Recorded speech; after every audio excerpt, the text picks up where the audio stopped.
I'm going to bother everybody to keep the murmuring down just a touch. Okay.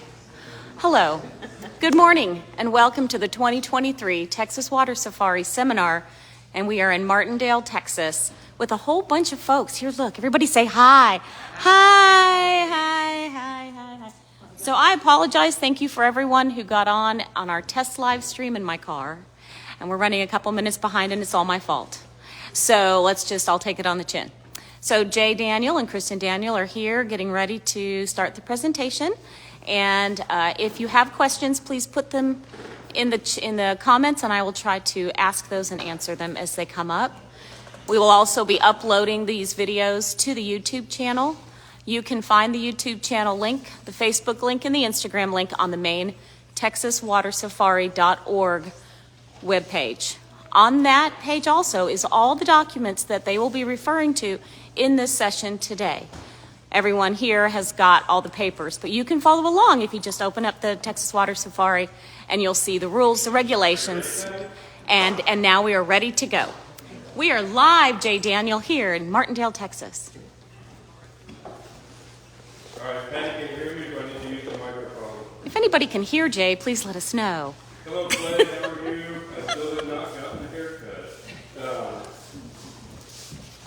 just use this because somebody said this is good. Good morning, and welcome to the, I don't know how many times we've done the Texas Water Safari Seminar. For way of introduction, Patty's already introduced herself. Can you hear me? Can you hear me? To get my glasses. She does our social media, a good deal of it, along with Sandy Youngley and Ashley Landis, Kate Tart, Jill Mulder, and numerous others that jump in now. This is my wife, Kristin Daniel, who I'm sure some of you will get to know very well. She does registration for the race. So when you inevitably make whatever mistake it is you're going to make, she's the one you'll have to deal with. And she's more pleasant than you might think. I mean, for 25 years it's been the best thing in my whole life. My name is Jay Daniel. I'm on the board of directors for the Texas Water Safari. Kristin's been a team captain for this race for somewhere in the neighborhood of 25 times. Even years that I have not raced. My name is Jay Daniel. I'm on the Texas Water Safari Board of Directors. I have done the race 19 times. And I've failed at this race about 5 or 6 times. I really don't know. So I've been on both ends of the spectrum. Bob Spain is back here, and to my right, your left, raised his hand. He's also on the Board of Directors. Stand up, Bob, just because he'll be doing some stuff for us as well. At the TCKRA table is Morgan Kohut. In my mind, the toughest woman I've ever paddled with. She's done it 10 times. Yeah, Morgan finished her 10th this last year, as a matter of fact. So that makes her a Hall of Famer in our parlance. Okay, so just a bit about how we'll go through today. We'll do the really exciting part first. We're going to go through the rules. So if you haven't picked up a handout that has the rules on it, they're over here on the sign-up table, if you need to grab one of those. We'll go through those. That'll take us till about 10:50 or so. Depends on how much coffee I've had, on whether we'll get a break or not. And then we will go into a course description. Then we will have lunch that's going to be brought in. It's pizza.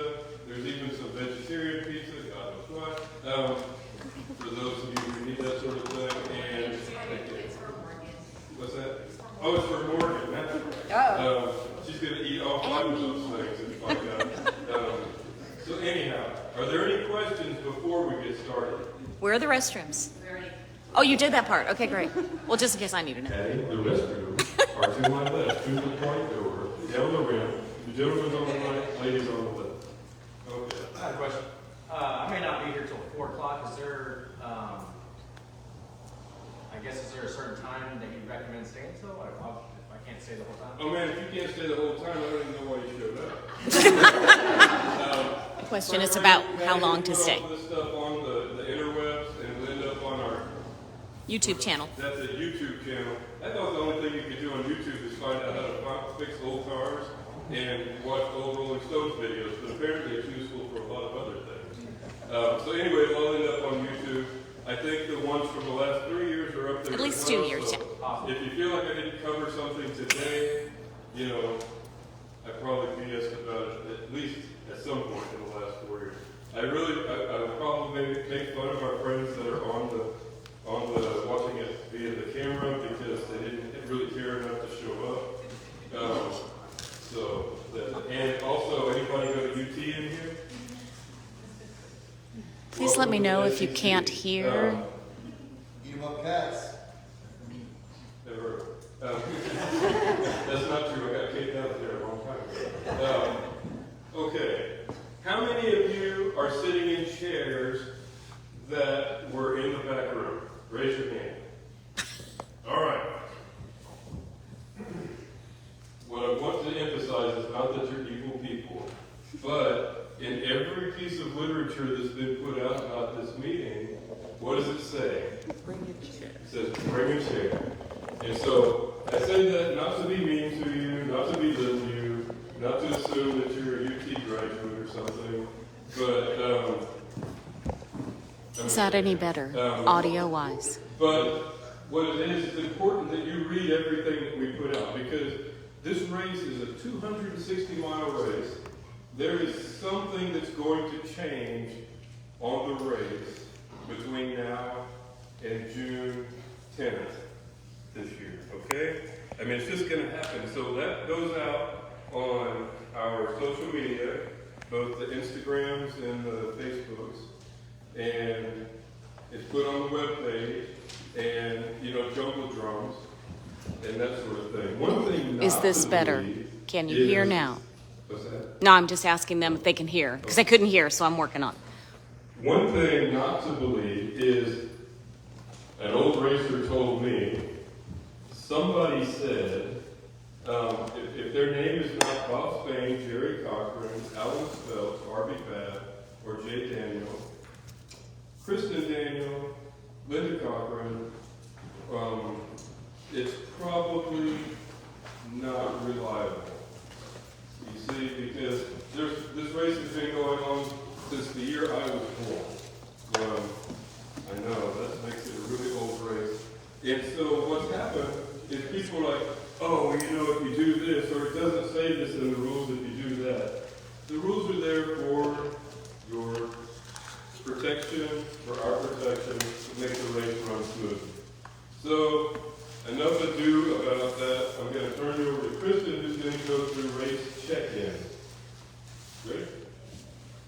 Good job. Please let us know if you can hear.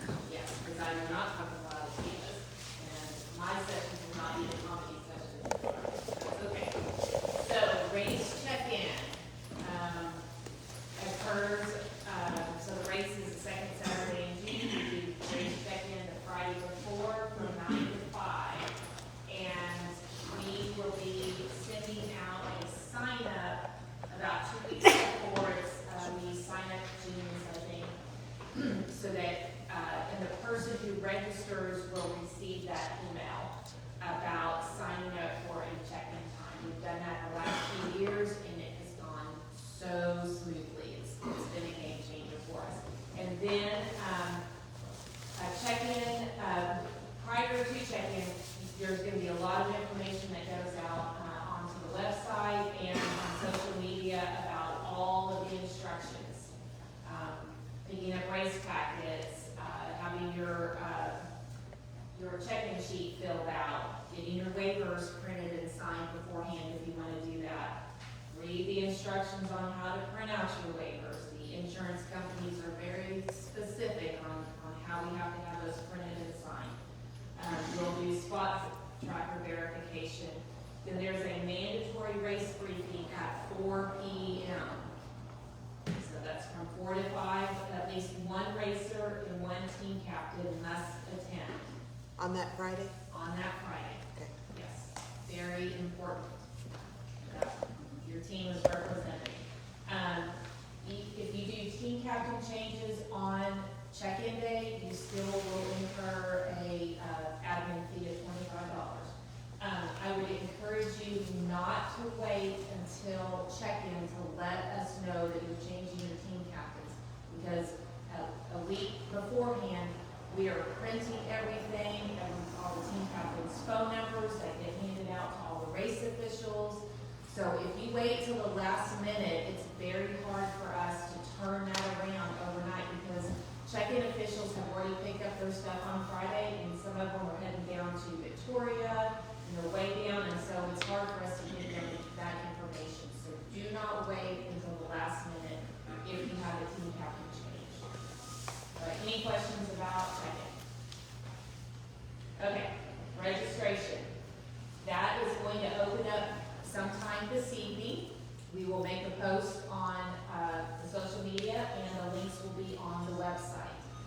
I'm hoping that because we delayed it and we're covering this during the seminar and everybody that's watching, that we can eliminate a lot of errors that usually occur and cause me a lot of heartache. So when you register, or actually all team members, paddlers, and captains, you're entering this race at your own risk. And the Texas Water Safari Corporation, judges, officials, and sponsors will not be held liable for accidents to personal or damage to any property or equipment. That's the only rule that I'm going to read verbatim. You're entering this race at your own risk. The minimum age to race is 13, and they have to be accompanied by an adult. They cannot race solo. Racers under the age of 18 have to have an adult in the boat the entire duration of the race, and a parent or legal guardian has to sign waivers for them. The minimum age to participate in solo classification is 18, and that applies to all of our races: the Texas Marathon, River Marathon, the Water Safari, and the Junior Safari. All of our races. When you register, you must register with at least one team captain. You have the option of having two, but you have to have one. And that is not any person that is in the boat. Okay? We'll tell some stories about that later. Team captains are on the land giving you the racer's supplies. They do not ride in the boat. So, and don't leave it blank, because if you sign up with somebody that's a racer, or you don't sign up with anybody at all, I'm going to return your registration with a refund. And you're going to have to start all over again. And that becomes important in a little bit when we talk about starting positions. Team captains must be 18 years of age or older. Let's see, and there's tiered entry fees, and that is posted on the calendar. Right now, until it's end of March, it's $175 per racer, and then it goes up from there. Also, registration for the Texas River Marathon, our prelim, that will be open as well. This year, we have a change. That registration is online only. No race day registration. This is the first time we've ever done that, so I'm going to repeat it again. No race day registration for the Texas River Marathon prelim. Let's see. And if you have to replace a team member, or team captain, change your boat name, something, there is a $25 admin fee, so be very careful when you're registering. If a team member must be replaced, and this is while registration is still open, that incurs a $25 fee plus whatever the current price structure is. So it could be $175, it could be $200, or it could be $250, depending on where we are in that tiered, whatever the date range is. Team members cannot be replaced after registration closes. Okay, so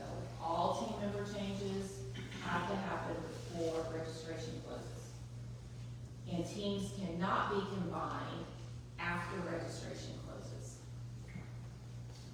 Right. Let's see, you want to talk about the starting positions? So they are having a little auditory, that's why I keep moving closer. I'm sorry. So do try to maybe speak as closely into the microphone as possible. But oh, and anyone watching, please turn up your own microphones. Try speaker, headphones, whatever. We're doing our best. All right. Another thing I want to, she mentioned registration opens tonight. It's not a race to see how fast you can register. Unless of course you are an out-of-state Registrant. out-of-state team, and that means everybody in the boat. I repeat, in the boat, not team captains.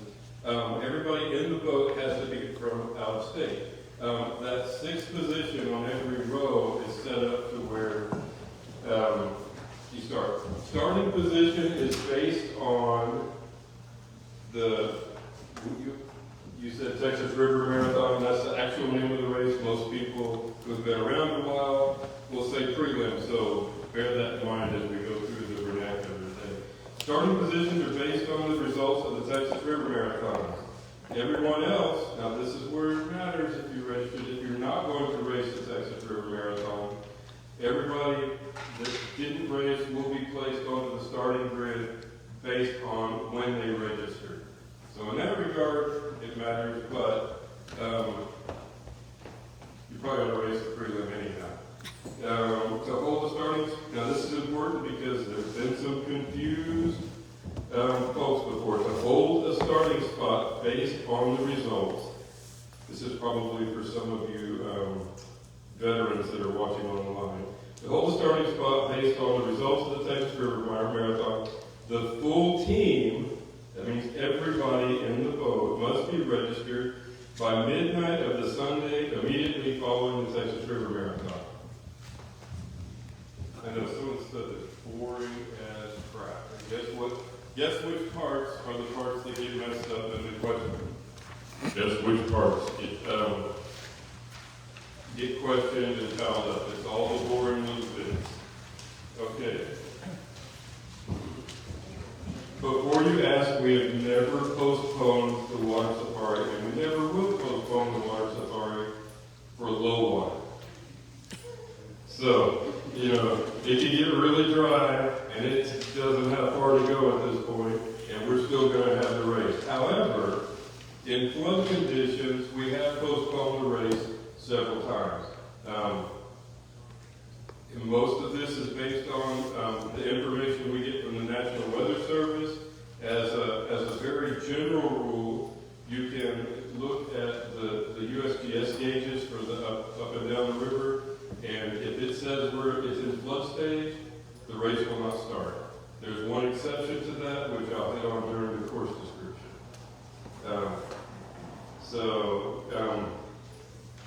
Entrants will be given a boat number of choice, provided it's not already taken. This next part is another thing that, however simple it may be, it's amazing how many times I hear her screaming from her desk that somebody screwed this up. Entrants will be given the number of their choice if it's not already taken. Applicants shall provide 3 boat numbers in order of preference. That's 3 distinct boat numbers. You can be 123, 231, and 321, but you can't be 123, 123, 123. It doesn't mean you're going to get one of those choices. Did I cover that correctly? All right. And she will send it back, and then it's even worse because she gets aggravated about it, and I have to hear about it. All right. We're on the required equipment. Everybody with me so far? Everybody board the chairs? Oh, any questions about registration? Corrections? Bob? We get it? Words of amazement. Wow. All right. I like you.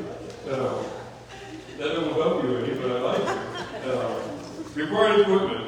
Each team is required to have a first aid kit. The contents to be determined by the team members and the team captain.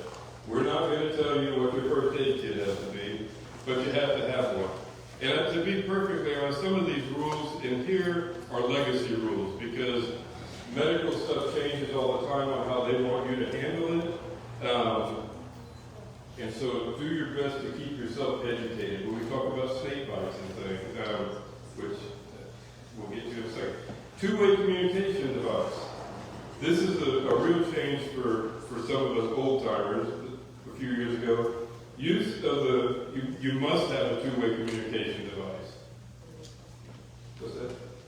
Oh, yeah, it could be a cell phone. You can decide that you are going to take your ham radio, but you need to be able to communicate with your team captain.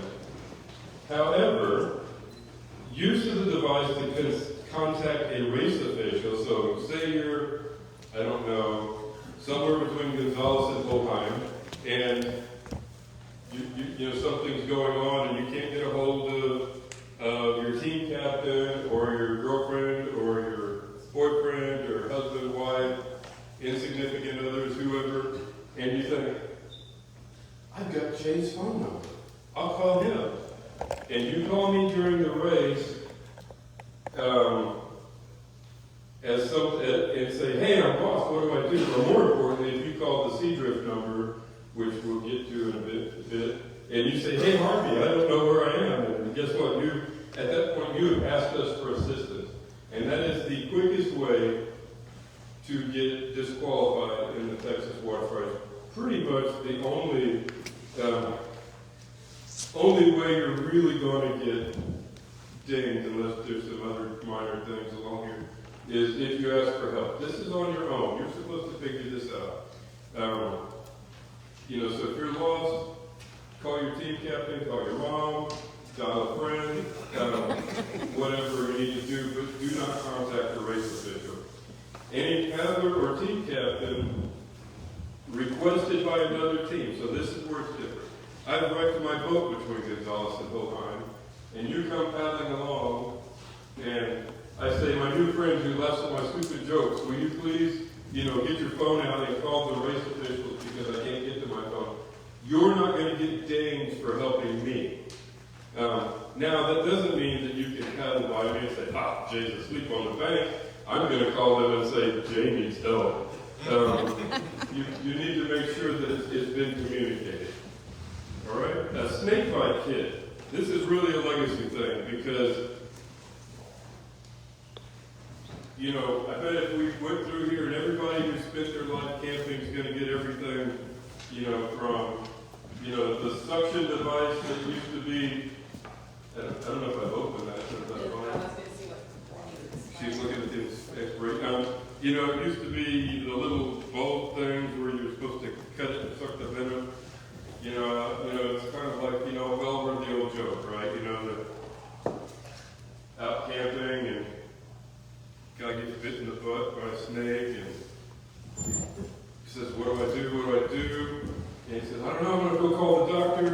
Goes and calls the doctor. Doctor says you need to slice it and suck the venom out. Guy goes running back to his buddy. And he said, what'd the doctor say? What'd the doctor say? He looks at him and says, doctor says you're going to die. Read up on how you should handle that. There's been, to the best of my knowledge, do you have a question? Or? I think I'm the only one who's ever been bit by a snake. I was just getting ready to say, we've only had one confirmed case of a snake bite during the water safari, and there is Peter himself to tell you how you can get visited in the hospital. Let's see, the type of two-way, I don't need to read that. An efficient signaling device, you have to have a whistle, basically. I don't know where they're at right now. But we're talking about one of those orange whistles that, will rupture someone's eardrum if you didn't hear. Sir, I have a question. Are we allowed to, if our communication device breaks, are we allowed to be given a new communication device? No. If our walkie-talkie goes out, we can't be given another one, or a phone? No. If you're on your phone enough that you kill the battery during the race, you're not racing, for one thing. I'm just saying, if it gets dunked in the water, it goes out, right? You should have it. Okay, we'll touch on the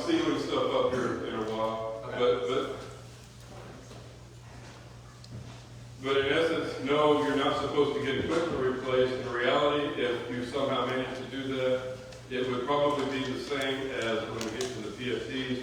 If you have to have your two-way communication device replaced, we want you to have that, but there would be a penalty incurred. Is that fair enough? Yeah. All right. Let's see. Flares, a minimum of 3 Coast Guard approved red arrow flares with the current expiration date. The time to check that expiration date is, just rip one off there. I guess I didn't want to just hand it over. That's true. So, most of them are these Orion flares. They have a date on them. These particular ones expire in July of 2025. So I got 3 years of using those, assuming I don't fire them off in the bay. Once you fire off a flare, that goes back to what we talked about earlier about you've asked for assistance. And so when a flare goes off in the bay, you've launched a rescue. And there's going to be somebody out in the bay in a boat looking for you and your team.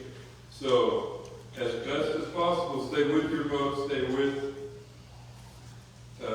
your team, because we don't want people getting scattered around out there. But people are looking for those flares. I will tell you this, for the most part, unless you are under 5 feet tall, you can actually stand up in the bay. Now, at 5 feet tall, that means the water's at the top of your head, but so you might have trouble breathing in the bay, but you can stand up. So, that's to say, it's not like it's something's going to drag you down. I've never heard of a shark bite or a shark attack in the bay. Now that I've said that, there's always a first time, right? All right, so read how to use your flares there carefully.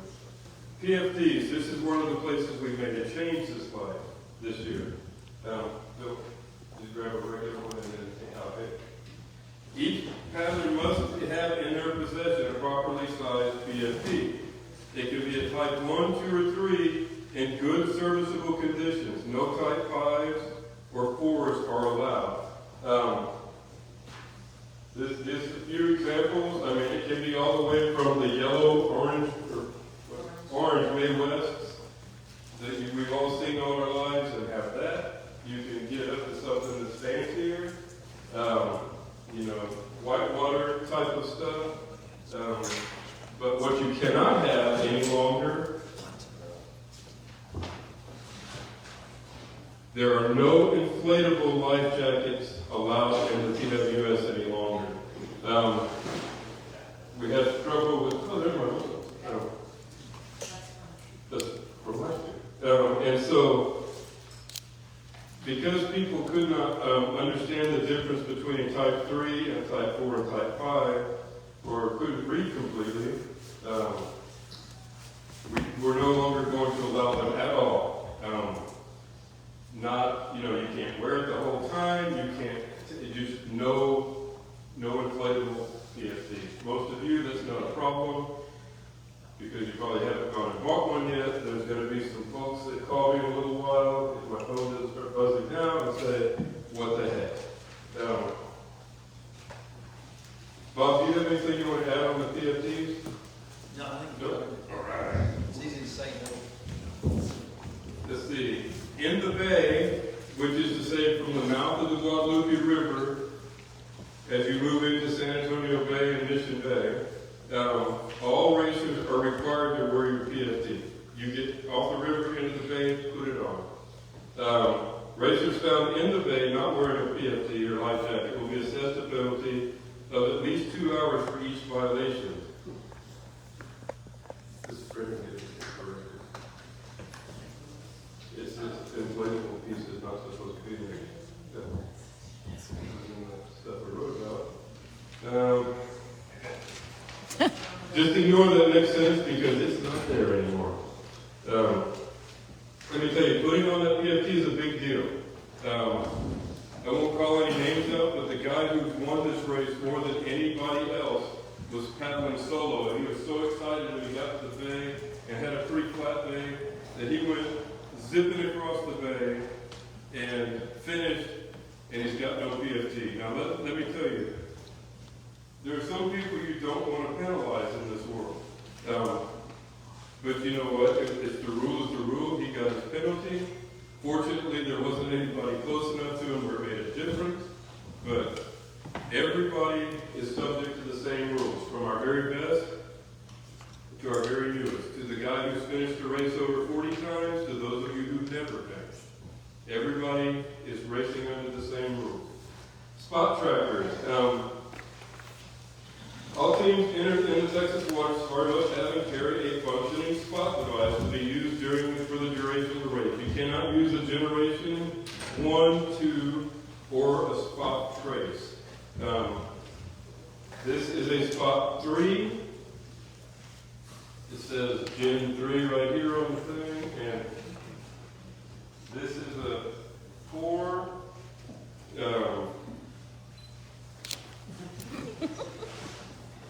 And you've got to have one of these. We are working on some options.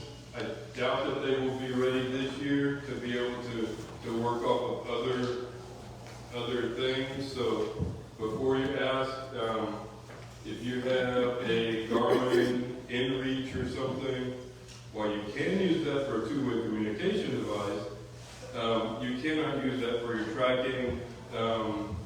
You know, if your mom has you on where she can track your cell phone, you know, that doesn't count for tracking at this point. So at this point, it is all spot devices. Y'all are all as literate as I am, I assume, so you can read through the rest of that. One thing I will tell you is, for heaven's sake, make sure you use lithium batteries like it says. These things eat batteries if they're alkaline. And it's amazing how many times we've had to chase somebody down because their spot's dead only to find out they used the wrong type. And it says in there that you need to take a backup set of batteries. Any questions on spot devices? Cool. They're really useful for us. The primary reason to have them is so that, you know, people at home or, you know, different parts of the country can actually follow the race now. Jeff Snyder has done a wonderful job making this tracking app for us. And imagine trying to keep track of a race that spans over 260 miles. Really, really cool stuff. The question on is a Spot X okay? Yes. And yes, Spot X is great.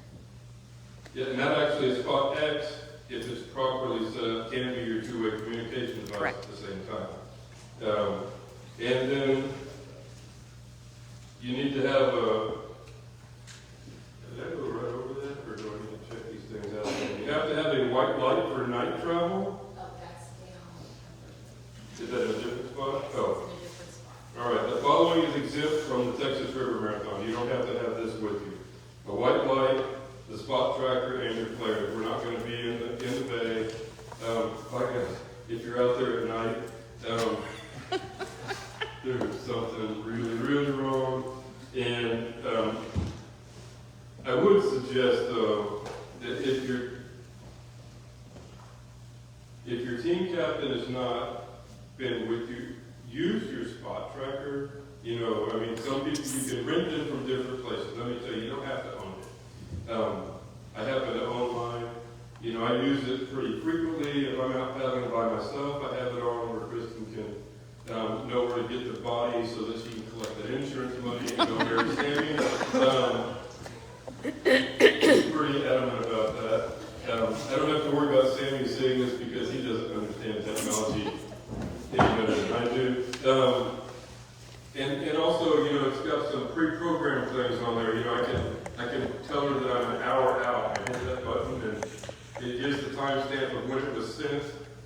And so it has some useful things. So now we're going to go into the team captain rules and responsibilities. And Kristin's going to go over that because I've only been a team captain like 3 times.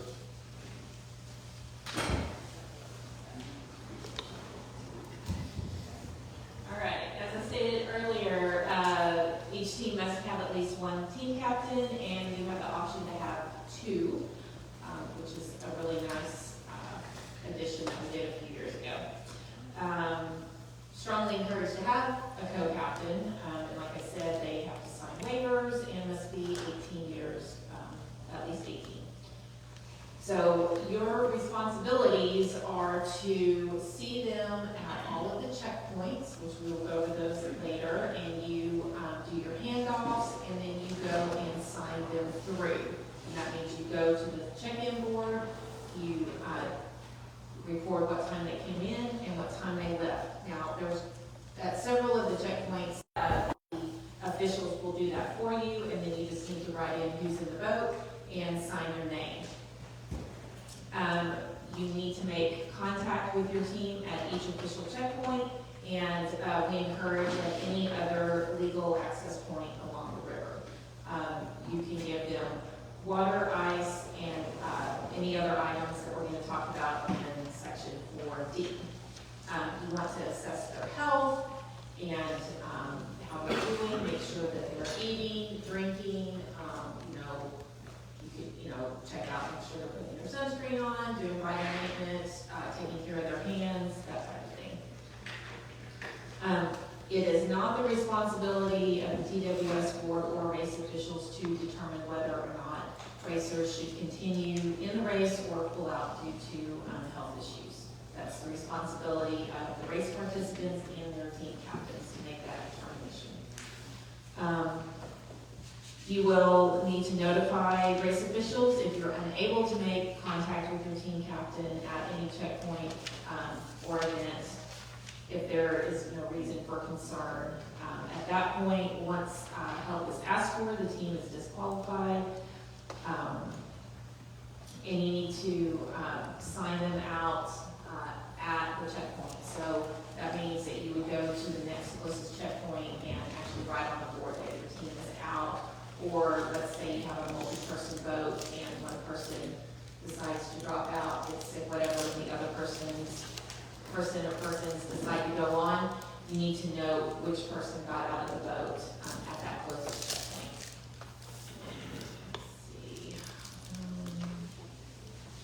Let's see. If during the race the team captain needs to drop out, we do allow substitutions that can only be done at a checkpoint, and you must notify a race official and sign, and that new person needs to sign a waiver at that point, and the race officials do have waivers for you to sign.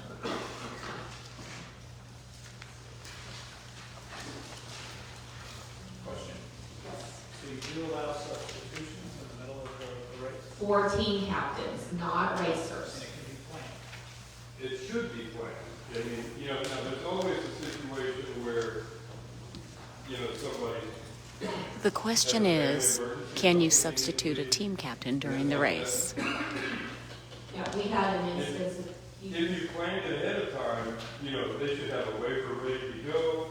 They're gonna come in, and with two team captains, the odds of both of them needing to leave, although it's not required to have two team captains, it's pretty good. But the substitution does not take up one of the two team captains. No, you can have two active team captains at any time. Thank you. Oh, and then, when you pick up your race packet, we provide a cardboard placard with your boat number for your team that we would like for the team captains to put in their vehicles up on the dash. It makes it really helpful, especially at Palmetto, because parking gets limited. We want to make sure that those team captains can get in and get their supplies to their teams. Let's see. We talked about the team captain must report to the race official if a team or their team member drops out of the race and sign them as out at the next downstream checkpoint. If for some reason you cannot get to the next downstream checkpoint, you must call the race judge at Seadrift, and the phone number is listed on here. I would suggest go ahead and program that into your phone. You need to make sure you give them their name, boat number, and the team members and where they dropped out. Because we don't want to start looking for a team, send out our safety teams to go find a boat. If if you just decided you've had enough and you pull yourself out of the river, please let us know. Because that's part of what the race officials are doing, is they're tracking boats as they come down. And if the boat shows they're missing, if we haven't heard anything, we're gonna start looking. So, please let us know. So it's the responsibility of the team captain to inform race officials when the team is at a serious medical condition or the location of the team is in serious doubt. It is then a race official's decision when or whether to initiate a rescue effort. However, if you as the team captain feel that an emergency arrives, call 911. And we do notify all of the authorities along the race course that the race is going on. And they know, if a call comes in, they know about the race and what's going on. Okay, so team captains can deliver food, ice, drink, and medical supplies at any time during the race at your discretion as you deem necessary for the health and safety of your teams. These deliveries must be done from the riverbank or permanent docks. So that means you can't paddle out any canoe in the middle of the river and give them stuff as they paddle out. They've got to come to a dock or the bank. You only use reusable mesh bags for the exchanges. We're trying to prevent littering. So we've got examples y'all can look at during the breaks of mesh bags, and those can come in and out of the boat. Now you can seal and meal your food in there. You can use up to a quart-sized Ziploc bag, but you need to do the exchanges in mesh bags. Oh, no Ziplocs larger than a gallon size may be used. And we'll talk about seal and mealing, but if you do a good job seal and mealing, I think this hat has been seal and mealed for probably about 10 years. It's got a really good seal on it. And so you can keep your food dry and all of that good stuff. Items that cannot be supplied to the team. This is pretty serious, because if things are supplied to the team that are not allowed, you get penalties, disqualification, all sorts of things. You cannot give them paddles, lights, repair equipment, or any other supplies or materials like that. You can't do chairs, you can't set up chairs, tables, eating utensils, parks, sleeping bags, tents, pads to sleep on, anything like that they want during the race, they've got to take it in their canoe with them. You cannot provide them additional glasses, sunglasses, mosquito repellent, or sunscreen. And paddlers cannot sleep in vehicles. Okay, so. And I want to touch on, this is probably, I guess Dr. might have to take over. With the food thing and the utensils and all that, this is probably the most commonly broken rule. I mean, it was only since 2013 that we've been able to get food from the bank. And Bob can attest to this, because somebody told me a story about Bob coming up and telling them that they were doing it wrong. So that you've gotten a bowl of SpaghettiOs, it's all nice and hot, and you realize at this point, I've got a bowl of SpaghettiOs and I have no spoon in the boat. Guess what? You can eat it with your hand, you can slurp it up like a dog, you can do whatever, but they can't go get you a spoon. You should have been prepared to eat whatever it is that you're eating. The mats and the chairs and all that stuff, it's a race. It's not a camping trip, although you may need to plan sleep into your race. So they can't set it up for you. I think the real confusion comes in is some of the Appalachian Trail runs, record track settings and things, that they have support vehicles that they actually sleep in, that kind of thing. We're not set up that way. You've got to have everything to eat, drink, etc. in the boat with you. And you wanted to talk about what else? So if the boat loses a number losing its number during this race, we'll get to the boat number in a second. If a boat loses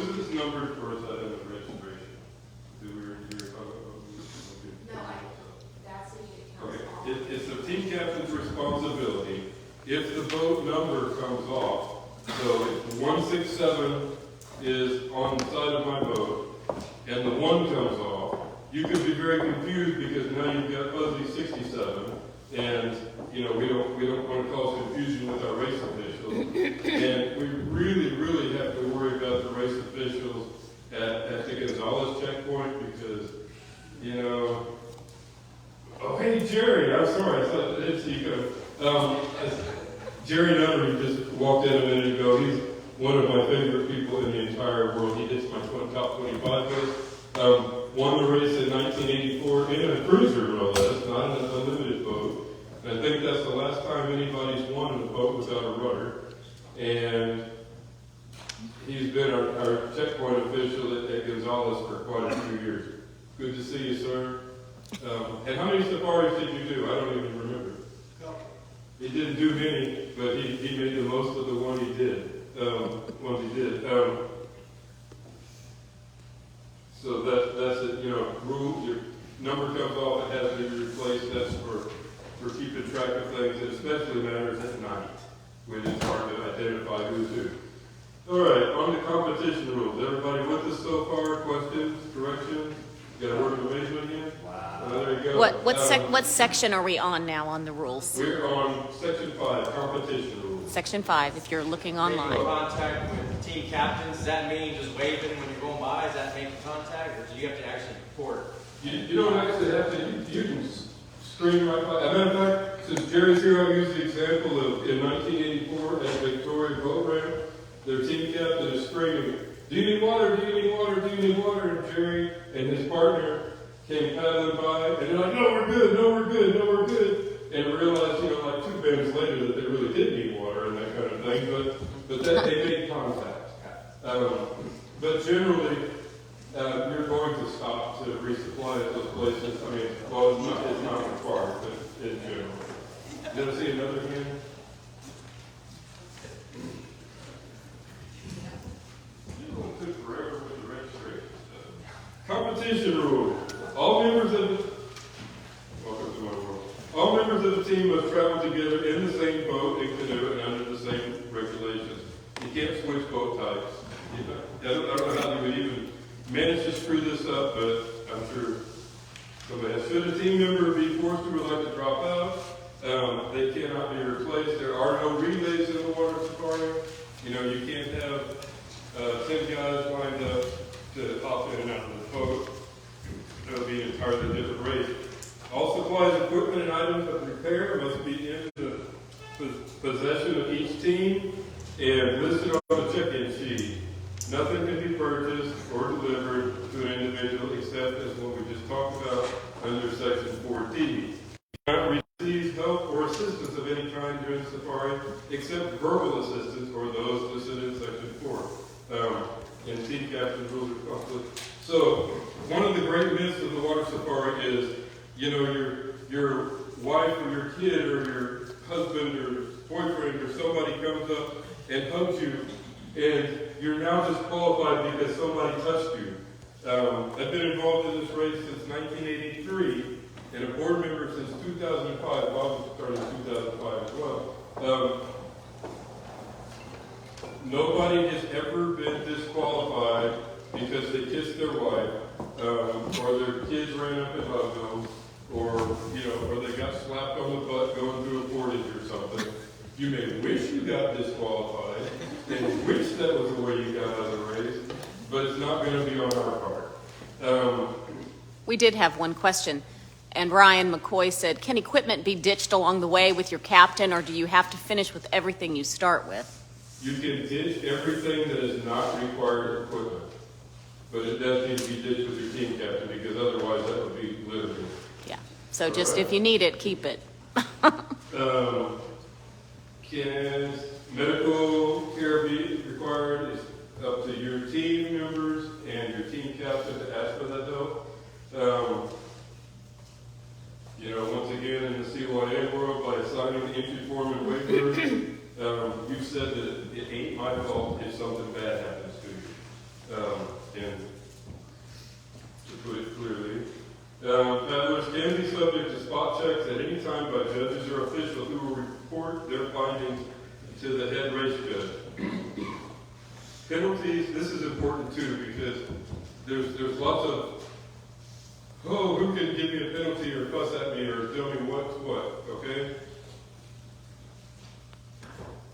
Penalties from time to time, penalties to disqualification may only be imposed by the head race judge. You will be, I don't know who that is this year yet, by the race chairman, that will be Robin Reeves, and I dare you to argue with him. He's the biggest man that I know. And his heart as well as his size, but by golly, if he tells you something, you're going to listen. And the Texas Water Supply Board of Directors. So if somebody's screaming at you, you're getting a penalty for whatever, you don't need to sit there and sweat it. I mean, now it could be that somebody reports it to us, we look into it, and we will inform you as soon as possible that there is indeed a penalty. It doesn't happen very often.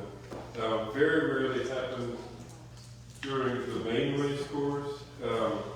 We have had some changes. Kristin talked earlier about needing to make sure that you are at the race briefing. That's the last time that we can tell everybody all at once that there is a change. So that's why you're responsible for that information that happens there. And we've had somebody miss the race briefing, or the person that was signed up as their captain wasn't the person who was actually going to be their captain, kind of thing, and they missed the mandatory portage and were assessed a penalty. And again, fortunately, it didn't have a effect on their final finishing position. It did have an effect on their time. Let's see. Any use of a craft such as travel, you can't have a pace boat, is what that's all about. Deliberate littering of the river is grounds for disqualification. Keep your trash in the canoe and hand it over to the people on the bank. We will handle the cutoff times during the course description, which I hope I can get the projector working so you can see the pretty pictures of the course description versus listening to me talk about it. Protest policy. Any protest by a competitor must be accompanied by a $100 fee and must file the protest no later than 1:00 p.m. on Wednesday. That's when the 100 hours go. A few years ago, we had some confusion about this, which led to an unfair, in my opinion, penalty being levied. The fee is refundable if the protest is upheld. And this is my favorite rule, the other rule. This is the rule that really matters most of all. In formulating all the rules that govern this event, every effort has been made to foresee all situations and problems that might arise. However, officials of the Texas Water Supply Corporation retain the right to change or amend these rules at any time without liability or recourse from any party, regardless of the circumstances. Such changes or amendments be made, all entrants will receive notification of the same. What that boils down to is things can change during a race. In the 2000 Texas Water Supply is the easiest one to use for this example. We were in a relatively low water situation, and it started raining at check-in. And it rained all day, and it rained all night, and then it rained all day during the first day of the race. So in essence, the river is on a rise the entire time. And so there were a couple of times where we made mandatory holds. We had some people had to stop, and we did not let them go on at that point, and we did correct their time, or we did allow for that time as cold time. Sometimes we have to enforce mandatory portages because of different, the saltwater barrier that's the one that could end up being a mandatory portage for exact opposite reasons. In very low water, the barrier is inflated and it makes for a hydraulic that you can get stuck in and they would pull you out. And in very high water, it could end up with a jam up against it of floating logs, and we'd have to portage around that. So that's really the primary reason. Bob is going to come and talk to us about the boat classes, types, and special recognition.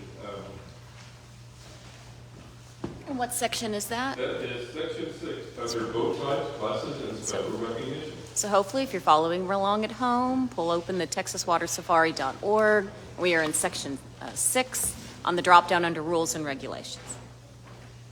Did you want to cover the shortcuts? There's a section we missed. Okay. Oh, yeah. Okay. You know, this is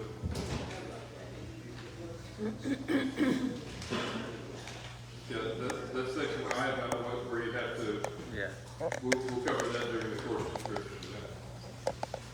Okay, is anybody need to take a break? Are we okay to continue right now? Very good. Okay. Thanks for coming today. I don't know how many of these you've held, but I know they're really helpful for those that haven't done a race before. So I'm going to try to go quickly over some of the classes, and I'll answer any questions you may have. As far as the first portion of this, as far as the awards at the end, we will give away an award to the team that wins each class. In addition, the first 15 boats will get a special award, and everybody that finishes will get a small plaque and a water story patch that you can sew on your clothing or whatever. Under boat requirements, all boats must be human-powered. In the past, we've had boats driven by paddles, sails, double-blade paddles, single-blade paddles, and depending on the class you're in, some of those are legal and some are not. It must be muscle-powered. You need to have adequate flotation in your boat. Some boats are made with flotation, but others are not. If you use closed sail foam for making your holders for your water jugs and so forth, that normally gives you enough flotation. We want to make sure if you do turn over, the boat doesn't sink when you're out there in the bay or somewhere on the river. You need to have a light at night. And our boat members need to be large. They don't have to be as big as the one on the scene over here, but they need to be 4 inches tall.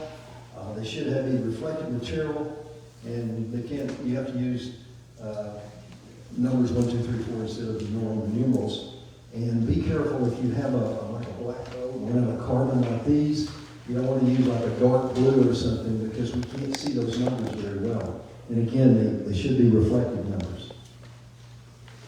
As far as the classes, there are 3 unlimited classes, and there are a number of spec classes. One of the major differences between those is in the unlimited class, you can use any kind of power, sails, double-blade paddles, single-blade paddles, pedals, but in all the spec classes, that's C1, C2, aluminum, standard, and novice, you can only use a single-blade paddle. In the unlimited class, there's no boat specifications. It can be as long and as wide as you think you want to paddle. You can get down the river. You can have a rudder on it.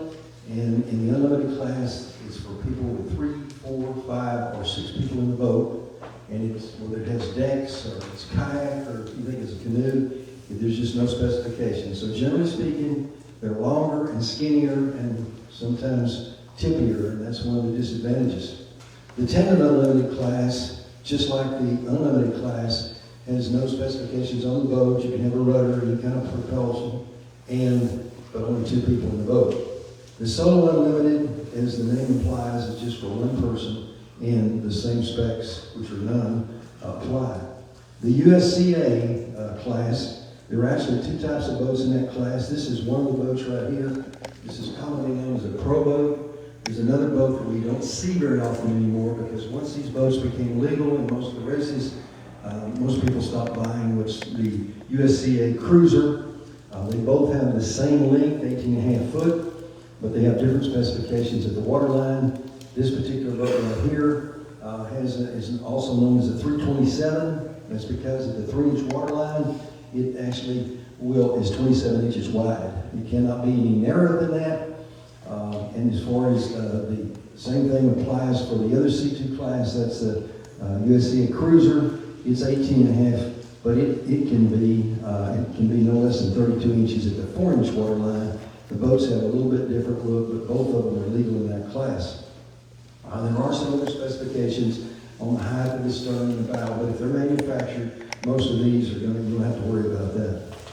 Again, you can only use a single blade paddle in these boats, And there's also a C1 class, and that's this boat here, made out of carbon fiber. This one weighs 21 pounds. It has the same specifications as far as the width and length and height of the bow and stern, but it's only 1 pounder. And again, in both of these classes, C2 and C1, you can only use a single blade paddle. Then we have an aluminum class, which is often one of our biggest classes. We don't have an aluminum boat here today, because the name implies it's made out of aluminum. And if you're in the aluminum class, it has to be a manufactured boat. We won't take homemade boats. It has to have a wreck design to it. And there's certain boats that are not legal. It can't be any longer than 17.4. And we came up with that length because years ago we measured a number of the Lumacraft canoes, which, by the way, are no longer made. And they were no longer than 17.4, so we came up with that spec. As I said, they need to be manufactured boats, and if you know it, there's one aluminum boat that's illegal, even though the length is okay, and that's called a beaver boat, because it was made in Beaver Falls. They haven't made them in 35 years probably, and I've got one, but they're one of the best aluminum boats anywhere. It's faster, it has better lines, but it's not competitive. Well, the other boats aren't competitive with it, so you can't use a beaver boat in this class. Another class that we have is the standard, and it's 18-foot boats. Oddly enough, it's not the same spec as the USCA standard, which is 18.5.